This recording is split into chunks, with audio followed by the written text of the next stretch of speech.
Hi guys, this is RACKNLOAD and this is a bit of a different video. We are actually here in sunny, well, pretty fresh and quite cold Sweden right now with Norma, the Norma Academy. So we're basically going to be learning all about Norma ammunition, a bit of classroom stuff. I'll film what I can. Also we'll be on the range, loads of range time, learning about the ballistics of Norma ammunition, and then also a little bit of hunting. So that's something you don't see on this channel, but I'm going to try and get a bit on there for you, if I manage to get anything, that is. But let's just see how it goes, and I'll get as much footage for you guys as I can. So we're gonna do some gel block testing here now, and we're gonna shoot these first two, bring the bags behind them here, and then we shoot two more and bring those bags and blocks here, so we are a little bit efficient, and then we look for the bullets and look on the block. But first out now is Echo Strike and Oryx, so we're gonna look on the similarities or the differences in effect and penetration on gel block. So I shoot an Echo Strike on the left and an Oryx on the right. And then the next test will be Bond Strike and Saco Varmint, I think, to show the differences between a bonded and a not bonded bullet. That's the 4 tests we're gonna do. Okay. Yep. Okay. Yeah. And it's all 308. Yeah. Okay.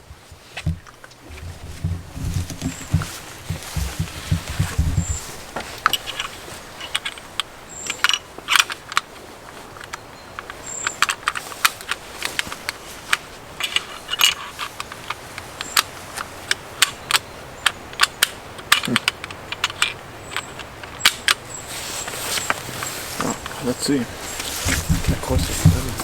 So Echo Strike to the left and Oryx to the right. Har du en bra vinkel där nu? Nej, jag tycker Den drar lite, kommer vinkla ut där kanske. Jo, det var fan inte, det var inte värst.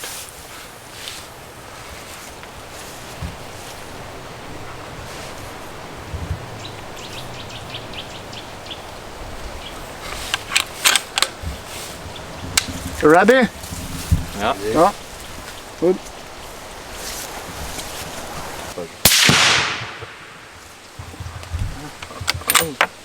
Another. Good shoot.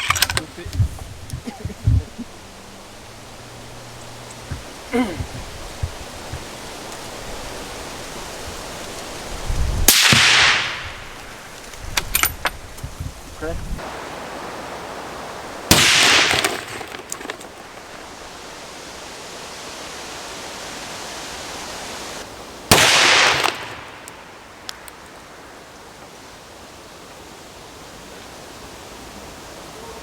So what we want to look at here is an unbonded and a bonded tipped bow-tail bullet. So they have the same flying capabilities. They hit on long range, good accuracy, etc. But we will look at the terminal ballistics. So all delivered energy into an animal is depending on 2 things: weight and velocity. And as the bullet travels through the animal, you will lose velocity, so you will lose also delivered energy. So the trick is always to try to keep as high retained weight as possible. So when you bond the bullet, that retained weight will stay as long as possible. A lot of the bullet is still in weight almost the same. This one will lose a lot of the lead and therefore also lose weight. What you can see then here is the difference, because if you have a lot of retained weight but you lose velocity, you will still have a lot of the delivered energy going through the whole animal. as you lose velocity but also the weight of the bullet, you can see that the effect will disappear pretty quickly into it. And the effect of that are a couple of things, several things. First of all, it's easy for a lighter bullet to start angling inside the animal. This is not good. The second is if you meet resistance in any way, shape or form, shoulder bone or thick skin, etc., it will deliver energy very, very early into the animal and might miss, you know, the vital parts of it. So this is a very good illustration of it. The tulip, if you want to call it, becomes acutely very, very small here, while you see the width of the tulip here goes on through the whole animal. So the trick with copper bullets today is that is what we call the expansion window of the bullet. The expansion window is, this is easy because a lead bullet is basically a very soft material encapsulated into, you know, a jacket. And as the bullet meets resistance, this lead will want to start continuing inside. So it develops and expands, whether or not, you know, you like it. The trick with the copper bullet is that it's actually a monolithic piece of metal. So we have to basically drill a hole and then we want to help the expansion also by making grooves inside. And as the bullet meets resistance, it will start developing and opening up. The trick then with a copper bullet is what we call the expansion window. Because as you hit it in very low velocities, far away, the velocity is not so great. And if the hole and the grooves are not enough, it will not open up efficiently. It will basically become an FMJ. So you want to make, then you want to drill a big hole and big grooves, etc., etc. But while making it easy to open up at low velocities, you also make it a little bit sensitive to high velocities at the same time. Because when you hit it in high velocity, 30 to 50 meters, what happens if you make the grooves and the holes too big? It's basically gonna, you know, make the wings tear off. And then you get an FMJ again. Okay, yeah. So that is what we call the expansion window, where it opens up effectively while not breaking apart at short distance, but also at long distance opening up. And to be honest, and this is for the whole industry, you will not be able to replicate that entirely with the lead bullet. We try to do our best to find the perfect expansion window where it opens up in long distance and short distance. I think we did a good job with the Echo Strike. What we do is when we measure what we call sufficient expansion is when when the width of the mushroom here is at least twice as the width of the bottom.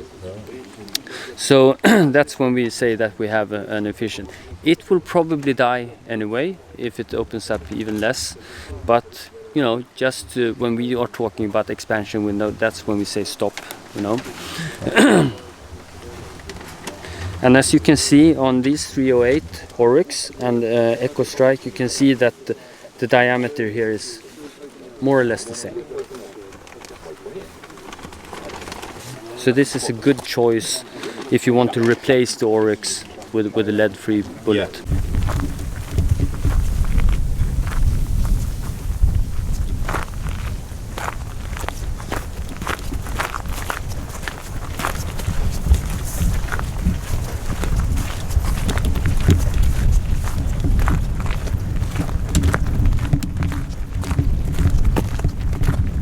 I'm Joe. Peter.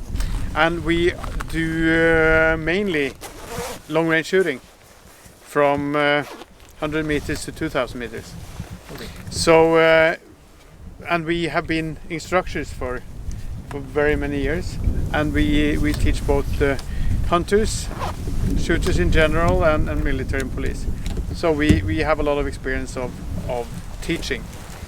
And we would like to share some of our knowledge with you here today. And yeah. First of all, some safety. So when we move around, we're a lot of guys now, and when we move around with rifles, as you do right now, always bolt up. And what we actually do is that we load when we're in position, magazine in, or load and shoot when we're sitting down or standing in position. So we never walk around with magazine in, always bolt out and clear the magazines.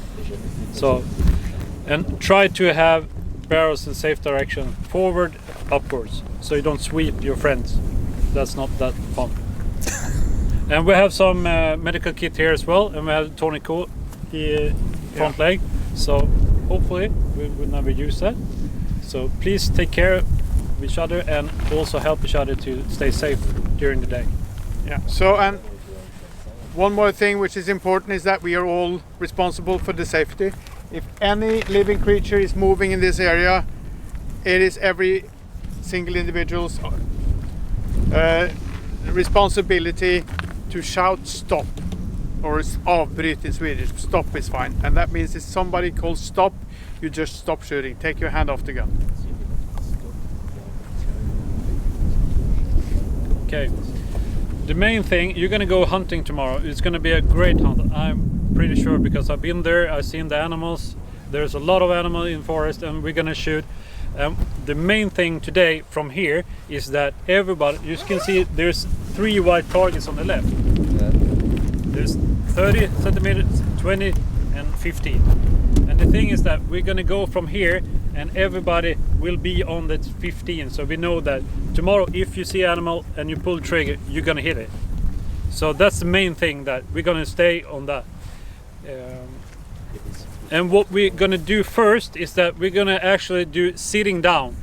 So we're gonna shoot at the right target first, sitting down. With 3 stations, we sit down and we shoot. So we're gonna start on the big one, then go to the left. So we shoot, we can load with 5 rounds down here. So we shoot the big one and then go left. So when you step up from this first station, then you're gonna be on the small plate. If we're having problem, we have a target as well, so we can actually do something, adjust your scopes and everything. So when you leave, you should be on target. And also, when we leave this place, after we've been shooting for a while, and you have done the barricades, you can actually go back. If someone want to try out their hunting ammo before you leave, you can actually do that. There were a couple of guys last time that I want to see my hunting ammo, that is, I'm on. So that's one of the things that you can do while you wait. Okay. Yeah. Shall we demonstrate? Yes, please.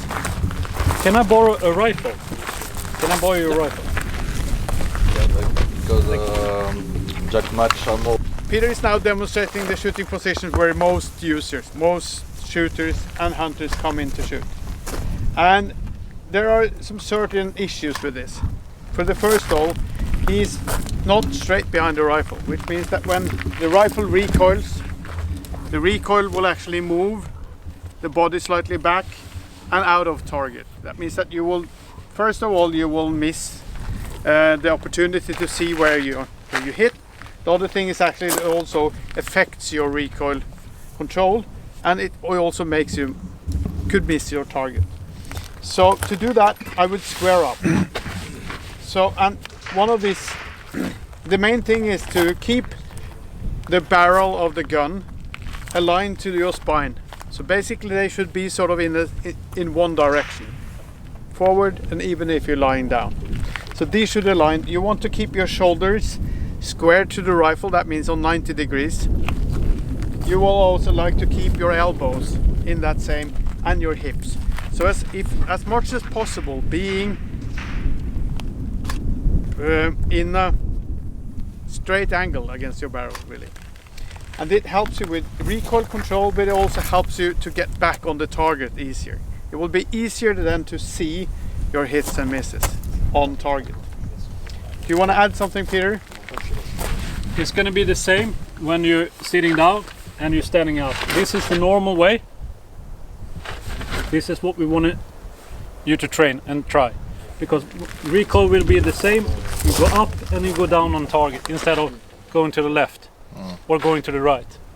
Also, when you pull the trigger, if you're going to do like that and you have your hand around the stock like that, you will pull against your thumb. So you will pull to the right for me then. You guys, right hand should pull out opposite. What we try to teach is actually go up with the thumb behind the ball. So when you pull and you pull fast, you pull straight back. Instead of going around, pulling on the side. Up with the thumb and pull straight back. And addition to that is that when you grip the gun, grip it firmly with your trigger hand and pull it into your shoulder. And what would you like to do then with your other hand there, Peter? This is what you see is that you have one hand behind here and squeeze. What we actually learn with hunting rifles, it's better to actually have your hand underneath or on the scope. So if you're a little bit high, you have it on the scope and you pull it back and down. But you do the pull with your trigger hand towards you. Yeah. And you just keep it there still with your other hand. So if you have the hand over here, it's going to be kind of hard to aim, but if you have it over here and you pull it back, it will be locked in and the recoil will be much better. Instead of doing like this and you have the bounce. In this way you will have, we firmly control, you will have a push back and you're back on target. So if you lose your target when you shoot, then something's wrong with your position. So you should go back and you will see the target after the recoil is done. So if it jumps, you need to correct the angle. So what we found is basically that the more straight you are behind the rifle, the better your grip is, the more is the chance that you will actually get back into your target, and when hunting, get back and see actually where you hit on that animal and see what happens. It gets you back to that easier. But you also have another suggestion to do to be able to see that, what happens when you're hitting the target. So one of the most important thing is that when we shoot always when we breathe out. So, shoot. Because when you shoot, when you hunt, sometimes you need to run over there and you have some pulse, and we always shoot boom, boom. But before we shoot, the most important thing is that we want to know what's happening downrange. This is a typical hunter. Boom. This is typical. And also doing like this. Boom. So what we want you to do is actually that you want to stay here, dunk, and stay on the target, and you will see. And the most important is actually before you pull the trigger, you blink 2 times. So blink, blink, pull. Because when you're aiming, you're stressing your eye, and every time you will pull the trigger, it will blink and it will disappear. But if you blink just before you pull the trigger, you can see it through the shot. You can see it. Doesn't matter if it's with or without silencer. You can see the shot. You can see the animal. You can see the hit. You can see it's going down. But if you looking, gone. So the most important thing is that, and you will see the target. Further out, when we shoot long distance, you can see the bullet in the air, flying toward the goal. So that's one of the most important things today, is that try to blink 2 times before you pull the trigger. And we don't never squeeze. We do not squeeze the trigger. Not squeeze. Oh, we decide now. And we shoot that, and we do that every time, and that will impact the same. If we squeeze, we will do different things. But so we decide now, and we pull quite hard, and that's why we have the thumbs up. So we pull directly. But it's also important to understand that when you have different triggers, probably you have different triggers on these ones. You have the 2-stage trigger, which means that you have to take up a little bit of slack, and then you find that point and then you push it. And then you have the 1-stage triggers, which basically you put your finger on and then you push it and you will fire the shot. But the important thing is that put your finger on the trigger. So don't do that. Don't tap the trigger. Try to put it on, find that position, And when you want to take the shot, apply the pressure and do the shot. But try not to hit it like this. And the important part then, keep the finger on the trigger through the recoil pulse.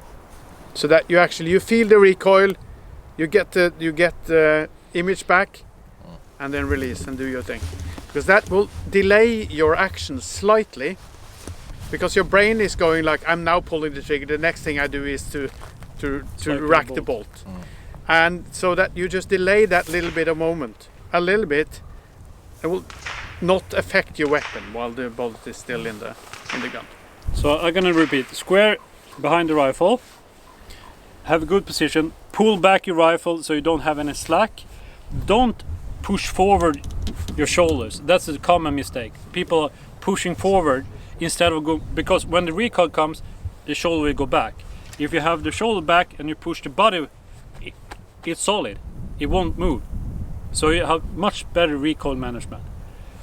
And then, if you're able, up with the thumb, breathe out, blink, pull, and you will hit. It's quite easy. Yeah. All right? Right.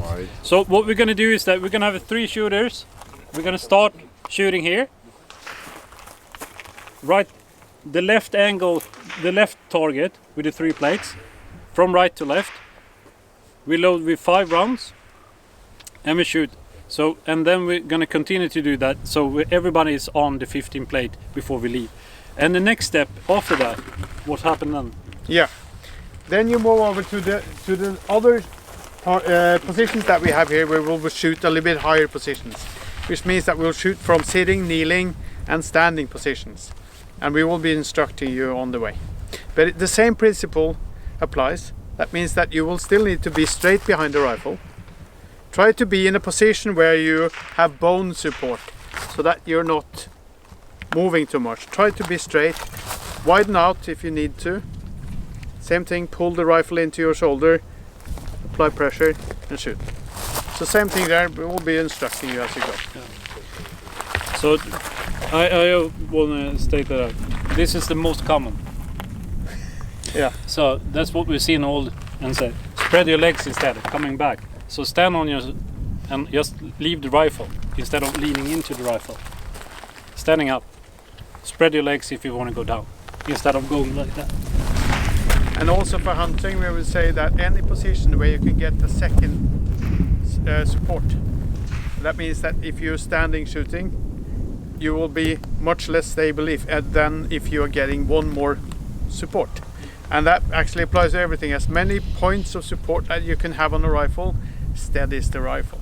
So that's what we're also going to look at. But tomorrow you're going to have good support when you're hunting. There should be a really good support, sitting down or standing with support as well. Yeah. So it will be good. All right, any question before we start? So when we start, everybody has earphone on, and then we start. So we shoot here first, and then we walk over to Joe. And then we just circulate. And after you have shot that one, if you want to try out your hunting ammunition, you go back here and you shoot and try them out. And there is also a target to the right if you want to shoot on paper with that. All right. Any questions? Right. All right.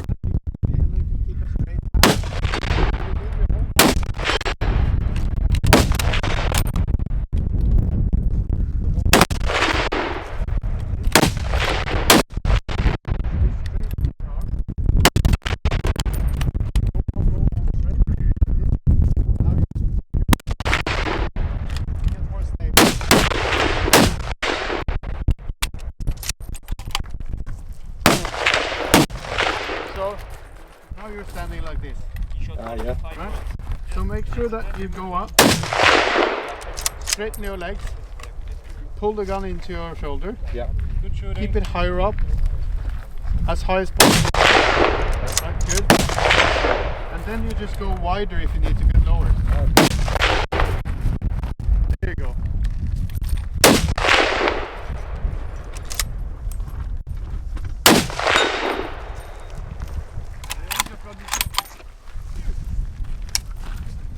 And straighten that leg.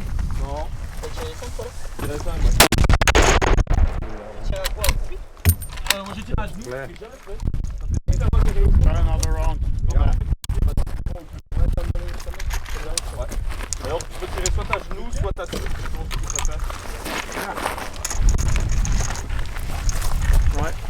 You go over there. Yeah.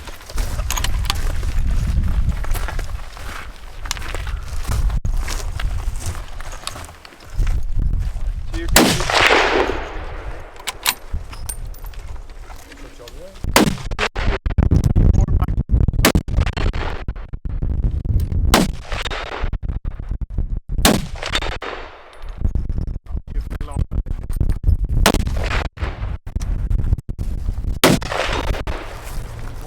Good hit.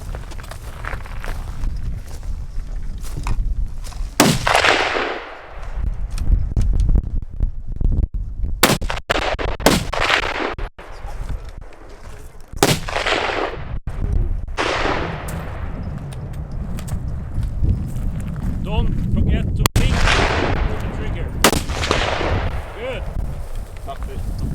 Not good.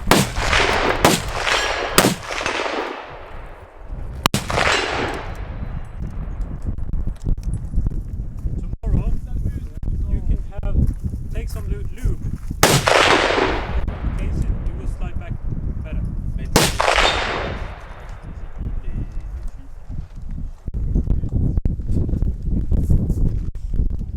Good shooting.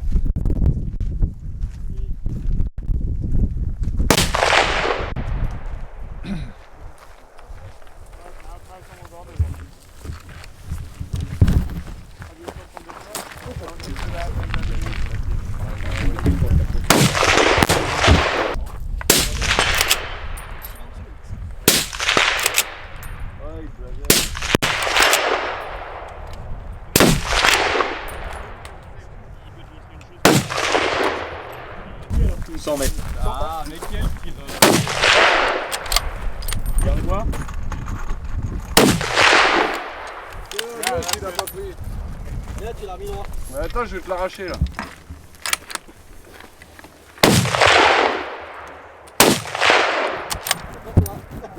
T'inquiète pas, je lui en mets une.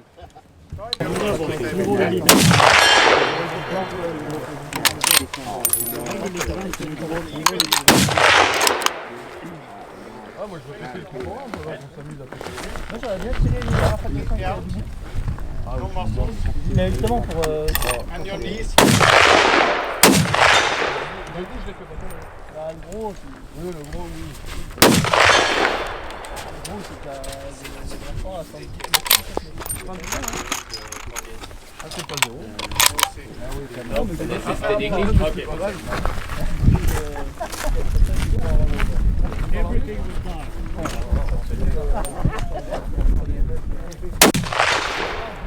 Faut les balles à la cible ou quoi là-bas?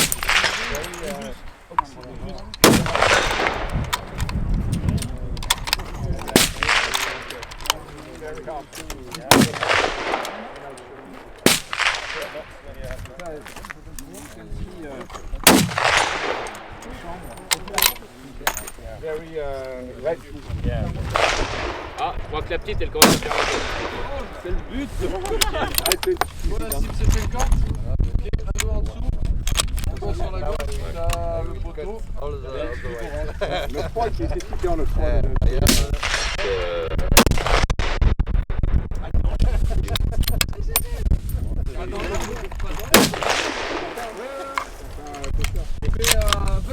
Quoi? 60 sur la gauche. Non, je suis au 308 moi. Ah bah c'est lui qui a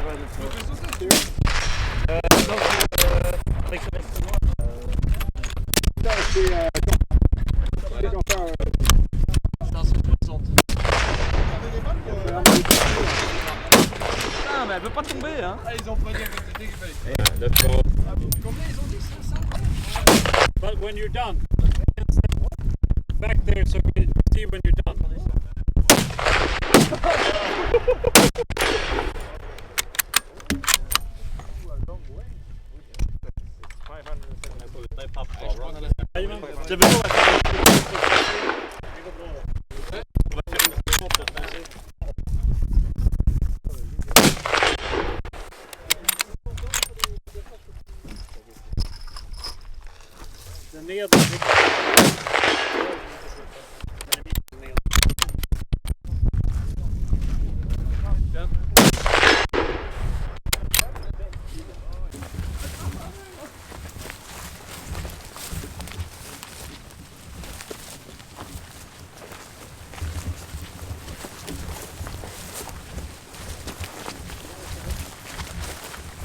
Ça, je pensais qu'elles sont. Ouais, ils sont bien réglés. Hein. Ça n'a pas résolu mon problème de savoir si c'était une commande. Ils étaient Ça n'a pas résolu mon problème de savoir si c'était une commande.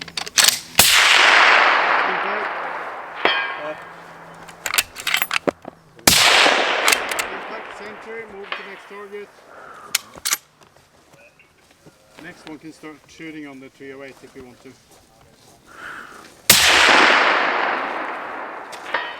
On peut péter les petites après. Oui, oui. Faites tout ce que tu veux.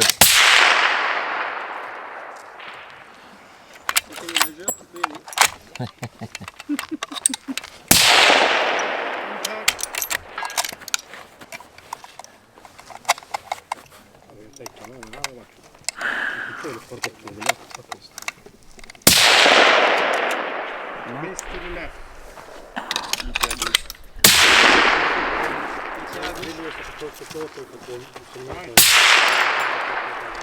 On a plus? On a plus? Allez, j'en vois moi. C'est 3 shots. Il a dit tout déjà plus. C'est pas la petite, j'ai pas mis dedans. I'm really bad at names. I remember faces. La droite sécure, tu touches l'angle à droite, après bah, tu te restes sur la droite, tu te restes sur la droite et après tu le passes. Là, il est vivant, c'est lui côté dessus. C'est pas si possible.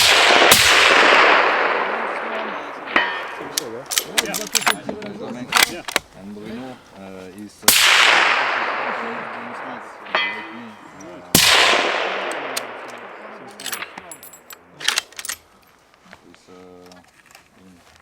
Yeah. And it's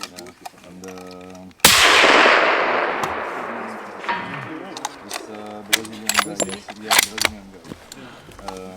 I don't remember his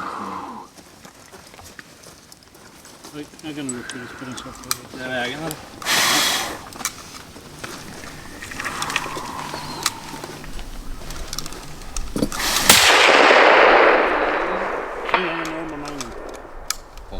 Improve. The 245 burgers. Two in Sweden. In Sweden? Yes. Good impact. Miss à gauche. Oui. Gauche. A lot like some with can speed Yeah, so for come a Scott little bit, Mountain and Tiger, à droite. from Tiger Tech because it's a European dealer for Tiger Tech. Okay. Yeah. These are all families. Ah, yes. Yeah, you can wait for him and then. Good hit.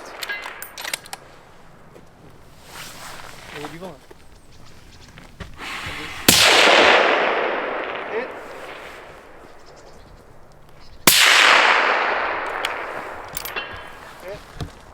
Elle est rapide. 3 coups, hein. Hein? 3 coups, hein. Ah oui, mais attends, j'ai tiré dans le.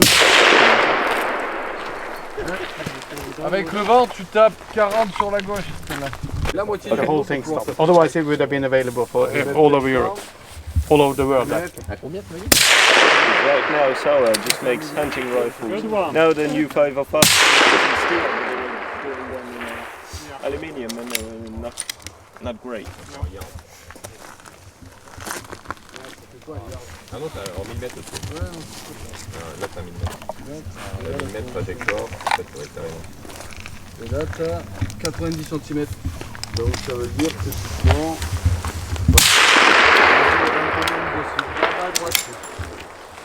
Ça serait marrant de la tester sans correction, sans qu'il ait fait régler. Cold management. Tu laisses le rôle se neuve quand elle arrive. And also, you'll actually see that when you're not playing and Ouais, regarde les tables blancs qu'elle a. Elle est neuve, hein, tu vois. Elle vient d'arriver. Hein. like that, Elle vient d'arriver. so you need Regarde.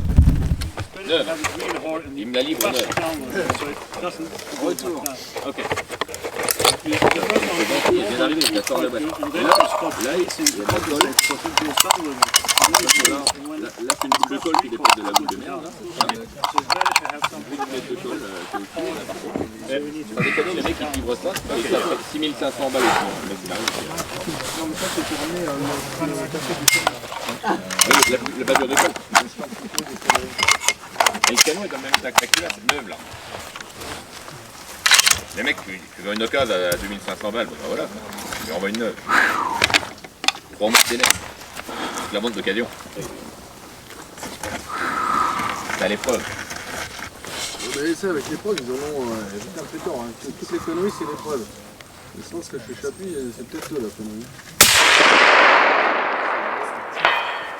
En même temps, avec les électroniques, comme on vous la reprend, on vous la rattrape.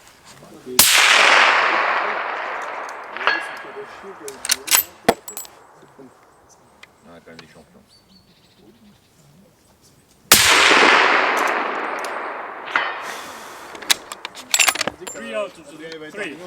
Comment ça s'est passé, putain, ils ont pourri Chapuis. Chapuis, on pourrait peut-être faire D'ailleurs, Tom Browning est chaud en ce moment, il peut pas la prendre avec chez Vernet Caron.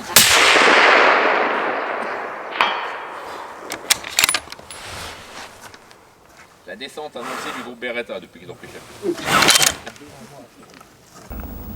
The following morning, it was an early start, and off we went to the hunting lodge where we were given a quick brief. We had had a longer sort of winded brief the night before, but it was another quick brief on the morning of the hunt, and then off we went with our guides where we were dropped off at the different stands or the hunting towers, and basically we were just left to it. We were all in radio contact, which was really cool. This was my first driven hunt in Sweden, so it was all a little bit different. I've done a lot of hunting in the past. I still do quite a bit of hunting, but this was my first sort of driven hunt, so to speak. So it was quite a good experience for me. You know, guys, I'm mainly a target shooter and into my tactical stuff, but this was a real good experience. And it was basically just sit there, and I was mainly enjoying the view and, you know, watching the wildlife that was sort of coming past. And then I did get a couple of good kills, which I was quite pleased about. Great shot placement, so I thought, and I was also told as well. So I was really happy with the ethical shots that I took. So really pleased with that. But I'll roll in footage of what I did, sort of, you know, my experience there. I've got to edit. There was a lot of editing to do, basically, because there was a lot of footage where there was just nothing happening. But enjoy.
So far I've got a wild boar and fallow deer. So got the wild boar on the first driven hunt this morning, and then the mid-morning driven hunt got the fallow deer. So gonna see what we get on this last one of the day.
How difficult it is to film hunting.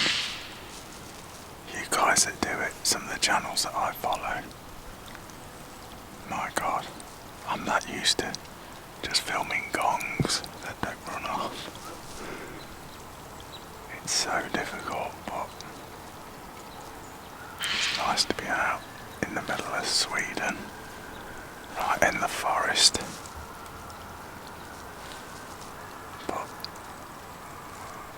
If I can film something for you guys, I will.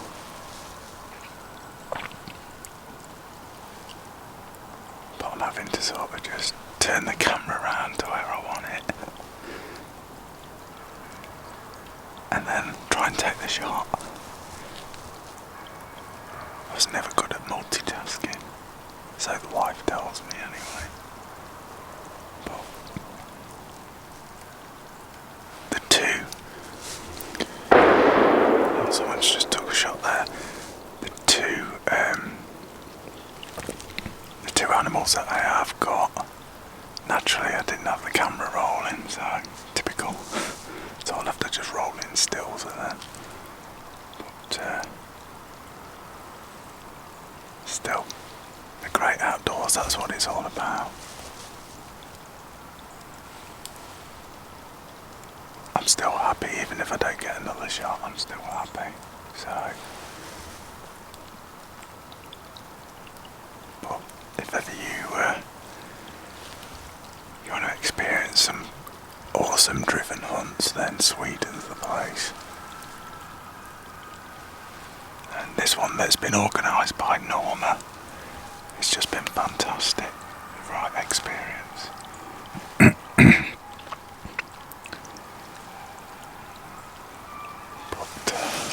Let's just keep an eye out.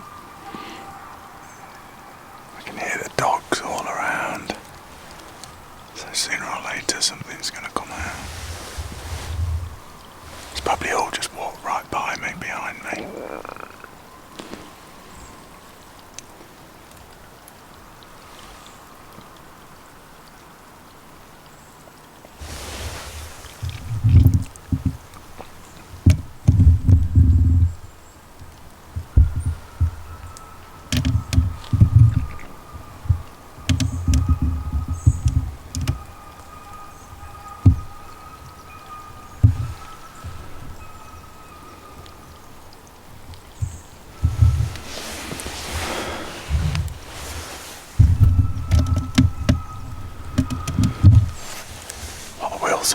What I will say though is this Seiko 90 Adventure is an amazing workhorse of a rifle. Brilliant. And this little Steiner scope. This is the Ranger 8 128x24. It's got illuminated red dot. It's just amazing, especially like in the dark forest. You know, you just switch that red light on, the red dot on. And it's so easy to just line up. It's really, really good. I'm so impressed with this Seiko 90, just the, or Sako 90. It's been chucking it down rain earlier and this thing's got soaking wet. This still is a bit wet to be fair. But just these rubberized pistol grip and forehand, even when wet, offering loads of traction. It's just really good. It's like your hands just stick to it. I'm not wearing gloves either. So, but yeah, it's just a waiting game at the minute. Nice spot to be though. On this Norma bonded strike or bond strike. This thing is really doing its job. So impressed. The wild boar I shot, one shot just bowled it over. And then I shot a fallow deer and I got that right in the engine room and it just shuddered a little bit. It must have ran about 15 foot and that was it, just dropped. So, yeah, amazing bullets. I'll throw in some details of the bond strike, some of the techie bits, because I've been studying all about these rounds and these bullets by Norma, and it's real quality ammo. You know, when you use it first hand as well, it's super impressive, and you see what it does. Very impressive.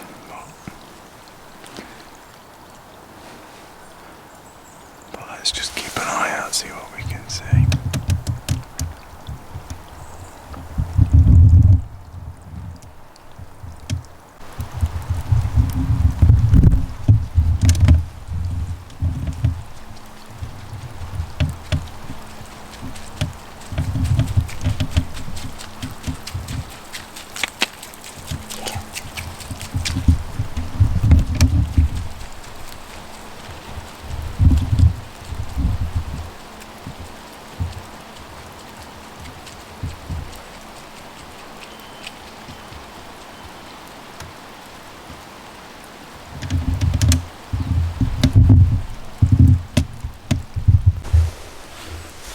Well, not so much luck on this particular drive, but it's been good. I'm just happy with the results I've got this morning. But what a great place. Weather's turning a bit rubbish though. It's getting cold and it's wet and damp. I'm ready for a hot shower. Well, that concludes my first ever hunting trip to Sweden. It's been a fantastic few days. Courtesy of Norma ammunition. Learnt a lot. That's the beauty of this sport. You just never stop learning. I'm not a massive hunter anyway. I do a bit of pest control, mainly a target shooter and more tactical stuff, as you guys probably know. But this has been a very cool experience, and yeah, it's met some great people, and what just a stunning place. This hunting lodge where we've stayed, just fantastic. It's quite early this morning and sun's just coming up over the forest, so yeah, all good. So anyway, I will see you on the next one. I'm going to have a lot of editing to do with this one, I know that. So a lot of footage where nothing was happening. So you guys that do hunting channels, you must have patience of a saint and tons of editing, but I will show you what I can. How good the footage is, I don't know, but we will see. Anyway, I'm going to leave it at that. Thanks for watching. That's Rack and Load. See ya.